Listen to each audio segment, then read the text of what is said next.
SER Podcast.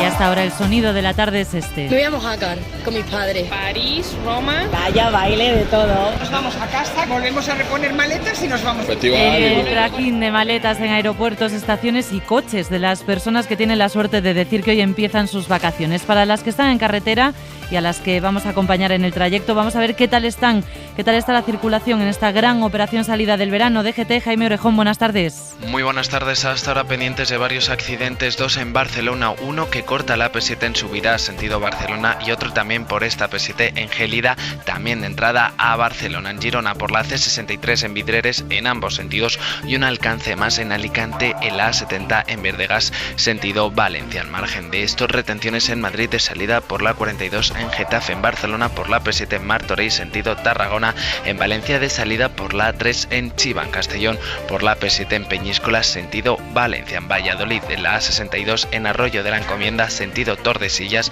en Sevilla por la AP4 Las Cabezas de San Juan sentido Cádiz, por lo que desde la Dirección General de Tráfico les pedimos mucha precaución en estas vías. Mucha precaución, y por si hay quien está todavía haciendo las maletas, el tiempo que nos espera el fin de semana. Luismi Pérez, buenas tardes. Buenas tardes. El último fin de semana de julio viene con un tiempo bastante caluroso. De hecho, va a ser el domingo, el día en el que va a volver a subir bastante la temperatura y pasará de los 40 grados en el Guadalquivir, el Guadiana, el Tajo, incluso en el sur de Pontevedra.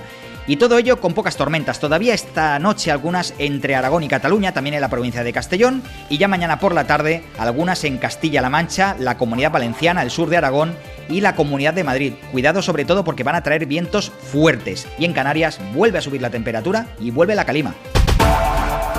Vacaciones para los que las puedan disfrutar con precios disparados. En el 10,8% está el IPC, y con las medidas que el lunes va a aprobar el Gobierno para ahorrar energía. Es uno de los anuncios del presidente Pedro Sánchez, que hoy ha hecho balance del curso político reclamando de nuevo la reforma del mercado eléctrico a nivel europeo, y con dardos incluidos y muy directos al presidente de Iberdrola y la del Banco Santander. He escuchado a algunos dirigentes de bancos, a la señora Botín, al señor Galán, en fin, creo que si protestan es que vamos en la buena dirección. También ha avanzado Sánchez un Real Decreto Ley para mejorar la lucha contra incendios y que los planes de prevención y extinción en las comunidades autónomas estén activos durante todo el año.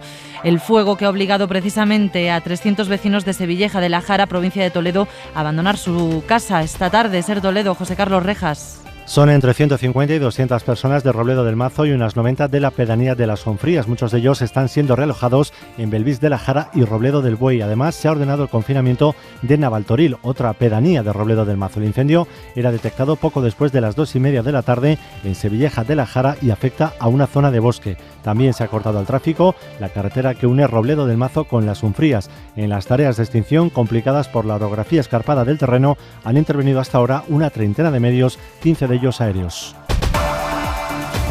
Y es noticia de esta tarde el primer muerto en España por el brote de viruela del mono. Los expertos insisten en que la letalidad de la infección es baja. Mariola Lourido, buenas tardes. Buenas tardes, Marina. Estamos esperando a que Sanidad ofrezca más detalles sobre este primer fallecido en España y en Europa. Los únicos muertos que se habían registrado hasta ahora eran en países africanos y uno en Brasil. En España la infección sigue en ascenso. Hay 4.300 casos confirmados, según el informe que acaba de publicar el Ministerio. Aunque la notificación va con retraso, el 3% de los enfermos tuvieron que ser hospitalizados. Madrid y Cataluña siguen siendo las comunidades más afectadas. Más del 80% de los pacientes son hombres que mantienen sexo con otros hombres, y en la mayoría de los casos, dice el informe, el contagio se produjo por relaciones sexuales de alto riesgo. España es, después de Estados Unidos, el país del mundo con mayor número de contagios.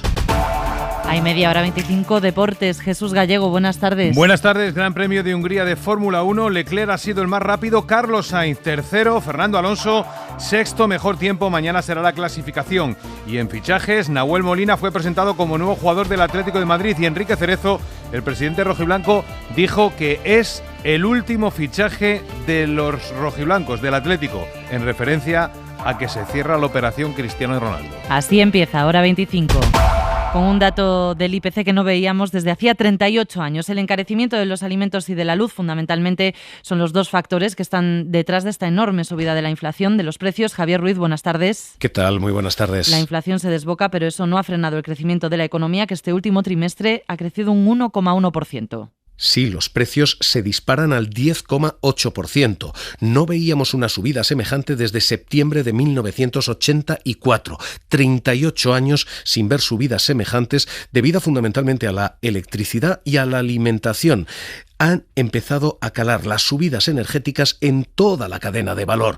Se han moderado los carburantes, pero eso no ha impedido que tengamos precios disparados e incluso precios estables todavía por las nubes. La inflación subyacente está en el 6,1%. Y pese a esto, y sorprendentemente, la economía sigue tirando.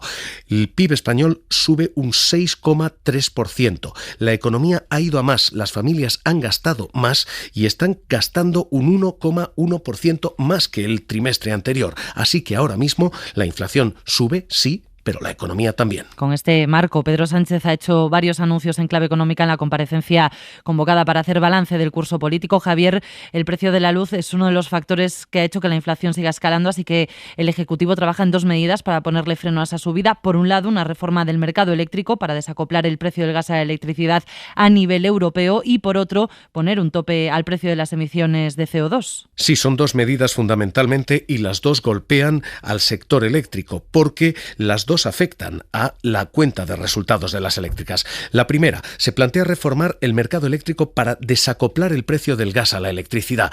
En castellano, que no se pague toda la electricidad a precio de gas. Se quiere quitar el gas y convertir lo que fue una excepción ibérica en una norma europea y lo que se hizo de manera temporal en algo definitivo. Eso significa que las eléctricas tienen que renunciar obligatoriamente a esos beneficios caídos del cielo. Y esto es solo la primera de las medidas. La segunda, se pretende poner un tope al precio de las emisiones de CO2. A día de hoy, ese precio por contaminar se tiene que pagar. Cuando se fabrica luz hay que pagar esa contaminación por fabricarla. Y ese precio del CO2 ha saltado de 20 a 80 euros. Eso encarece mucho la factura y eso encarece y engorda los beneficios de las eléctricas. Es lo que se llama dividendo de carbono. Hoy Sánchez dice también hay que acabar con eso y lanza un mensaje con nombre y apellidos a Sánchez Galán, a Ana Botín, diciendo: Siempre he defendido que las dificultades de la mayoría no pueden ser las alegrías de una minoría. Y por tanto, arrimar el hombro no es un eslogan, es una obligación.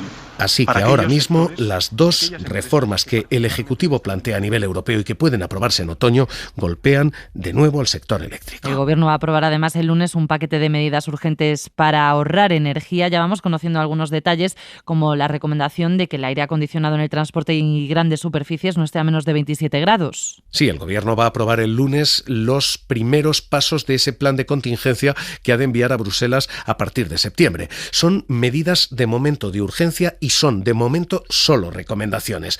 La fundamental, ajustar los termostatos, de forma que se va a recomendar 2 grados más sobre la temperatura que se recomendaba hasta ahora. Hasta ahora se decían 25 grados, hasta 27 va a haber en edificios oficiales, en locales, centros comerciales y también en zonas exteriores acondicionadas.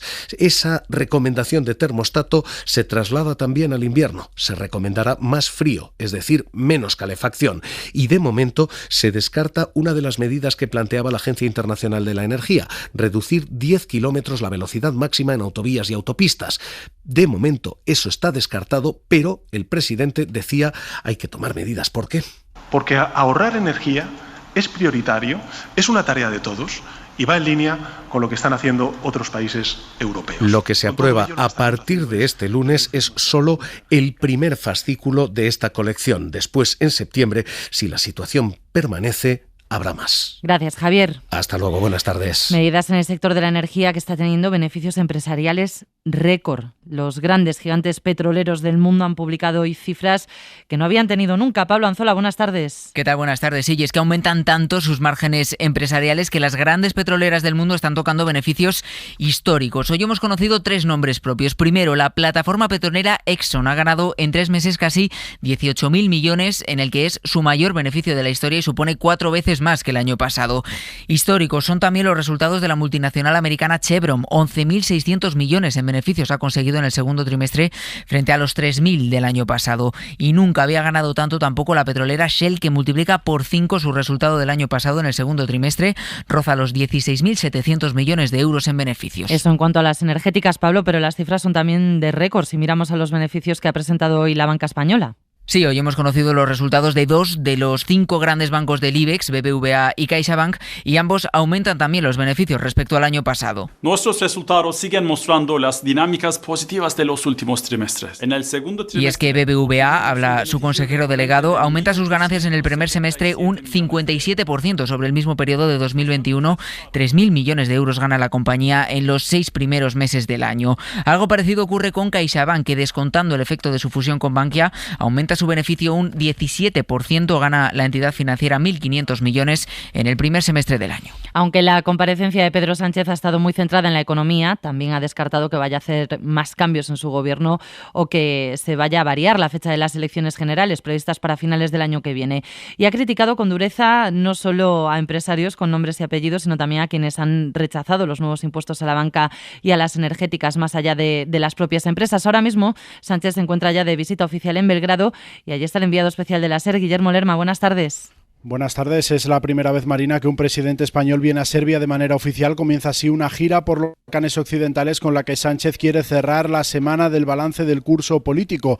Balance que le ha servido para hacer una reivindicación de su gobierno. Ha vuelto a recurrir a la épica para defender que este es un ejecutivo que vela por la clase trabajadora, aunque eso suponga, ha dicho, incomodar a algunos poderes, a los que por primera vez ha puesto nombres concretos. El de la presidenta del Santander, Ana Botín, y el del consejero delegado de Iberdrola, Sánchez Galán. En una conversación informal durante el vuelo a Belgrado, el jefe del Ejecutivo ha justificado las medidas anunciadas. No le preocupan los recursos que esas empresas puedan interponer, a las que invita a leer el artículo 31 de la Constitución, el que dice que todos contribuirán al sostenimiento de los gastos públicos de acuerdo con su capacidad y mediante un sistema tributario justo. También ha reiterado en esa charla las críticas que en su rueda de prensa ha vertido contra el PP, que le gana terreno en las encuestas. Vamos a trabajar por darle la vuelta a esas encuestas. Bueno, pues lo vamos a hacer no cayendo en el catastrofismo al que siempre señala la oposición conservadora y la ultraderecha. Tampoco vamos a caer en la euforia, con esfuerzo, con dedicación, con compromiso, con sentido común, en beneficio de la clase media trabajadora de nuestro país. Sánchez, que ha asegurado que no se plantea hacer cambios en el gobierno a la vuelta del verano, quiere, ha dicho el presidente, agotar la legislatura y convocar elecciones cuando a finales de 2023. Gracias, Lerma. La oposición considera que Sánchez ha hecho un discurso triunfalista, sin autocrítica. Es el examen o el balance que comparten Inés Arrimadas y la portavoz parlamentaria del PP, Cuca Gamarra, que ha sido la que ha salido a responder a las preguntas de los periodistas después de que Feijóo hiciera ayer su propio examen del curso político, aunque sin dar turno a los periodistas para preguntar. Ana Fernández Vila, buenas tardes. ¿Qué tal, Marina? Buenas tardes. Y la derecha suspende al presidente Sánchez en su balance de fin de curso. Es como un mal alumno que intenta justificarse evitando la autocrítica, dicen los populares, que acusan al presidente de estar fuera de la realidad y rechazan su discurso triunfalista. Cuca Gamarra. Pedro Sánchez se ha presentado hoy como el mal estudiante que tras un curso nefasto busca tratar de justificar que no ha ido tan mal y buscar culpables en otro lado. Casi ha hablado más de la oposición en su comparecencia que del gobierno. Y lectura similar desde Ciudadanos. Según la líder de los naranjas, Inés Arrimadas, Sánchez cumple con los independentistas y los corruptos, pero no con los ciudadanos. Lo que vemos hoy es un Sánchez que está totalmente desconectado del sentimiento de preocupación e incertidumbre que tienen los españoles. Sánchez tiene medidas que caben en una pancarta, pero tiene sin duda una ausencia de un plan para nuestro país. Tanto el PP como Ciudadanos le reprochan a Sánchez esa nueva subida de la inflación. Es la prueba, dicen, de que las medidas del gobierno no están funcionando. Hoy, además, estos dos partidos, PP y Ciudadanos, han presentado un recurso de inconstitucionalidad contra el decreto ley del gobierno catalán que elimina la posibilidad de que se dé un 25% de los contenidos en castellano en las aulas. Mariela Rubio. Sí, lo anunciaba la portavoz popular, un recurso ante el TC que afectará tanto al decreto como a la ley que elude el 25% del castellano en Cataluña. Lo hacemos ante la omisión del deber del Ejecutivo, decía Cuca Gamarra. Esto es algo que debiera de haber hecho el Gobierno, pero es algo a lo que ha renunciado el Gobierno para que Pedro Sánchez pueda seguir siendo presidente del Gobierno.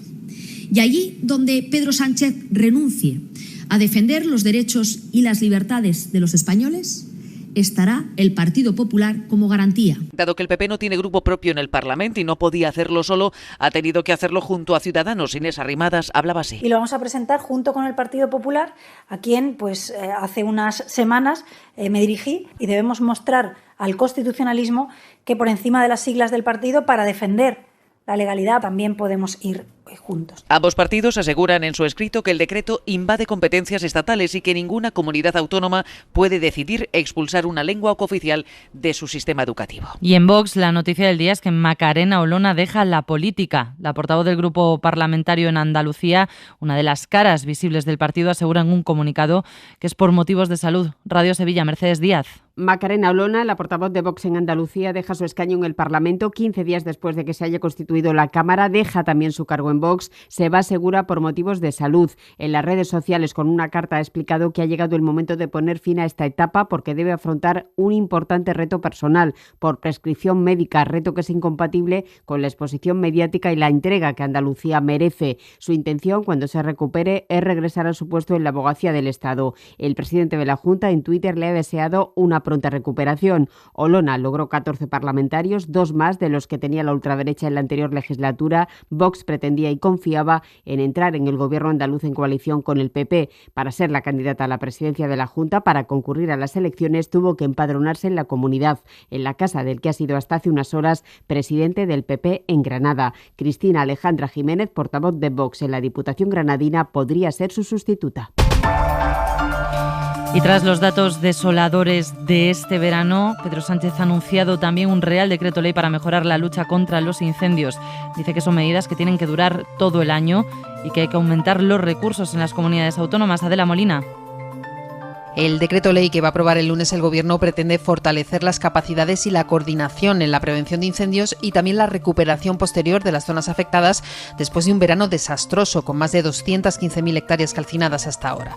El presidente ha explicado que además se quiere homogeneizar, reducir las diferencias entre los dispositivos y medios que dedican unas comunidades autónomas con respecto a otras, fijando unos mínimos. Pedro Sánchez. Lo que resulta evidente, y es un debate que se ha planteado por parte de muchos ciudadanos, es la necesidad de establecer unos mínimos para que no existan diferencias, como las que existen hoy, entre los servicios de extinción de unas comunidades autónomas frente a otras, para reforzar también la coordinación de todos en esta tarea fundamental. Hay al menos 7 comunidades autónomas que mantienen los retenes contra incendios todo el año. En la mayoría, sin embargo, el dispositivo solo está operativo en los meses de verano, entre ellas Castilla y León, que ha sido la más afectada por la última ola de incendios.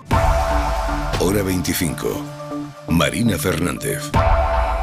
Hemos conocido esta semana el caso de 2 policías que han evitado 2 años de cárcel después de violar a una chica de 18 años en Estepona. Los han evitado a cambio de hacer un curso de educación sexual. Llegaron a un acuerdo con la víctima. Ella no quería que el caso fuese mediático, no quería volver a declarar y tener que revivir lo que le pasó en el juicio. Y a raíz de esto, la fiscal de violencia contra la mujer ha insistido en que se cambie la ley. Mariola Lourido. A los menores que sufren abusos sexuales se les protege, por ejemplo, con la prueba preconstituida. La fiscal especial contra la violencia de género pide en la cadena SER una reforma legal para que esta medida también se pueda aplicar a mujeres violadas o maltratadas que no se ven capaces de ir a juicio y firman sentencias de conformidad como la de Estepona. Teresa Peramato se lo ha pedido incluso a la ministra de Justicia, Pilar Llop. Es la preconstitución de la prueba testifical de las víctimas de violencia sexual y también de aquellas que son más vulnerables en las diferentes manifestaciones de violencia de género. Solo así evitaríamos su revictimización. Esta reforma, Marina, no se ha incluido, por cierto, en la futura ley del solo sí es sí, pero hay sectores que critican también la actitud de la Fiscalía de Málaga, en este caso por aceptar, primero, el acuerdo de rebajar de 30 a 2 años la condena para los policías y, segundo, por no oponerse después a la suspensión de la pena para que no tengan que entrar en prisión a cambio, como dices, de un curso de educación sexual. Gracias, Mariola. Argelia ha desbloqueado hoy las operaciones bancarias con España para el comercio exterior, una decisión que tomaron el 9 de junio y que enturbió las relaciones entre los dos países y que ahora se da un primer paso para normalizarlas. Eso sí, ha dicho el ministro de Exteriores, José Manuel Álvarez, que al ser festivo hoy en Argelia va a haber que esperar para constatar ese desbloqueo al lunes. Informa sobre el Magreb para la SER Sonia Moreno. La Asociación de Bancos y Entidades Financieras argelina envió ayer la tercera circular a los directores desde que Argel suspendió el Tratado de Amistad con España el 8 de junio. La nota anula las medidas de bloqueo a las transacciones bancarias para el comercio exterior hacia y desde España, después de evaluarlas, dice el documento, y de consultar con los agentes de comercio exterior afectados, es decir, con España. Hoy es día festivo en Argelia, así que hay que esperar a ver si entra en vigor el domingo, primer día laborable de la semana. El ministro de Exteriores, José Manuel Álvarez, ha manifestado esta mañana que se habían enterado ayer. Esperamos a que se constate sobre el terreno el desbloqueo de esas operaciones comerciales y en cualquier caso lo que España quiere es tener las mejores relaciones con el pueblo de Argelia y con el gobierno de Argelia. No obstante, esta circular no afecta al bloqueo que llevan a cabo las aduanas de todas las mercancías de origen español ni de las emisiones de certificados y autorizaciones. Y de la guerra de Ucrania. Por primera vez desde la invasión, el secretario de Estado estadounidense Antony Blinken y el ministro de Exteriores ruso Sergei Lavrov han hablado esta tarde. Ha sido a petición de Blinken. Le ha recordado que ni Estados Unidos ni sus aliados van a reconocer nunca la soberanía rusa sobre los territorios anexionados y le ha recordado que Rusia debe cumplir los compromisos que hizo como parte del acuerdo sobre la exportación de cereales de Ucrania. Ángel Villascusa, buenas tardes. Buenas tardes. Los responsables de la política exterior de Rusia y Estados Unidos no habían mantenido ninguna conversación desde la invasión rusa el pasado 24 de febrero. Según Blinken, ha sido una conversación franca y directa en la que le ha dicho a Lavrov que el mundo no va a reconocer nunca las regiones ocupadas por Rusia y que si continúan con las anexiones habrá todavía más sanciones. También han hablado de la exportación de cereales ucranianos. Dice Blinken que es importante que Rusia cumpla con lo que se ha comprometido, es decir, a que los barcos ucranianos cargados de toneladas de cereales puedan salir de Ucrania, un plan acordado entre Rusia, Ucrania y auspiciado por Turquía y por la ONU. Sobre esa conversación también hay un comunicado del ministro de Exteriores ruso. Lavrov ha asegurado que el envío de armamento occidental a Kiev únicamente alarga el conflicto.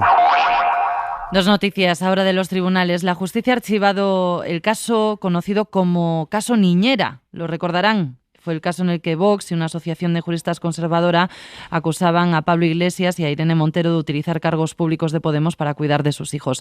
Dice el juez que no consta que nadie que no fuesen ellos cuidara de los niños. Miguel Ángel Campos. Casi 2 años de causa abierta por malversación, alentada por las acusaciones populares de Vox y de la conservadora Asociación de Juristas Prolege, que termina en nada, porque tras toda la prueba practicada, según el juez, no consta acreditada la existencia de persona alguna en Podemos que hiciera de niñera de Irene Montero y Pablo Iglesias. El juez añade que tampoco consta acreditado que persona alguna ajena a los padres se haya encargado del cuidado de sus hijos, por lo que decae la denuncia según la cual Montero e Iglesias emplearon a asistentes personales y cargos públicos de Podemos para el cuidado de los niños. El juez no observa indicio alguno y da carpetazo a la causa. Y otro caso muy mediático, la Fiscalía pide 8 años de cárcel para Shakira por defraudar supuestamente 14,5 millones de euros a Hacienda entre 2012 y 2014. El Ministerio Público la acusa de simular que vivía fuera de Barcelona y no tributar en España.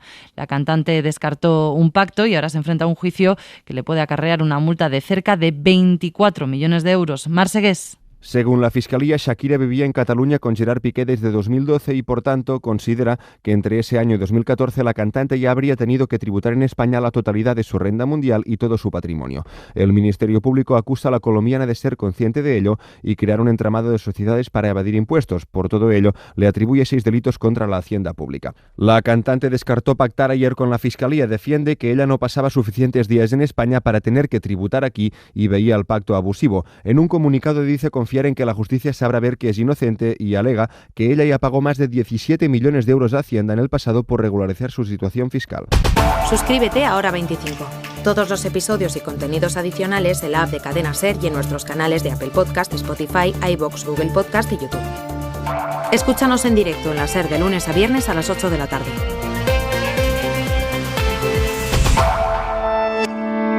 Cadena SER. La radio.